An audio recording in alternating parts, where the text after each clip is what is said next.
வணக்கம். ஸ்ரீ செல்வ விநாயகர் ஆசியுடன் அனைத்து அன்பு உள்ளங்களுக்கும் என்றும் நலமுடன் வாழ்க பல்லாண்டு என இறைவனை கேட்டுக்கொண்டு உங்களுடன் பேசுவதில் பெரும் மகிழ்ச்சி கொள்கிறேன். இப்போதைக்கு பொருத்தம் பார்க்குறது அப்படிங்கிறது பார்த்தோம்னா, எத்தனை பேர் நம்மளுக்கு கேட்குறாங்க, ஒரே ராசியாக இருந்தால் பொருத்தம் திருமணம் செய்யலாமா அப்படின்ட்டு.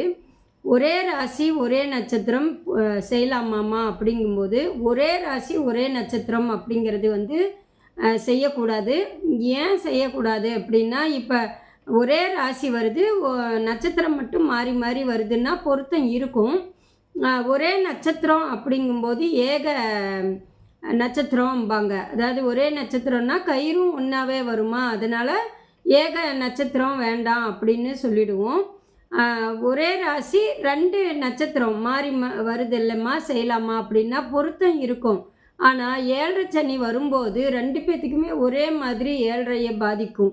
அப்போ 7 சனி 2 பேர்த்துக்கும் மனஸ்தாபங்கள், கோபம் வரும்போது ஒரு நாள் இருந்த மாதிரி ஒரு நாள் இருக்காது. ஏன்னா ஒருத்தருக்கு 7 நடந்தாவே ரொம்ப சிரமத்தை கொடுக்கும். விரை செலவு, வைத்திய செலவு, வீண் விவாதம் அப்படின்னு வரும்.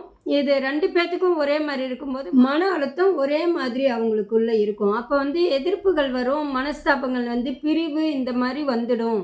அதனால தான் அந்த ஒரு ராசி வேண்டாம் அப்படின்னு சொல்கிறதே ஒழிய, பொருத்தம் இருந்தாலுமே அந்த ஒரு ராசி பாதிப்புகள் ஏற்படுங்கிறதுனால வேண்டான்னு சொல்லிடுறோம். சரிங்களா? அதனால் ஒரு ராசி முடிந்த அளவுக்கு தவிர்த்துக்குங்க. உறவாக இருந்தால் ஓகே. ஆனால் பொன் பார்க்குறோம் மாப்பிள்ளை பார்க்குறோங்கிறவங்களுக்கு தவிர்த்துக்கிறது நல்லது. அப்போ தான் அவங்க முடிந்த அளவுக்கு தவிர்த்துக்குங்க. நட்சத்திரம் ஒரு நட்சத்திரமாக இருந்தால் அறவே வேண்டவே வேண்டாம். சரிங்களா? நல்லதே நடக்கும், நன்மை பிறக்கும்.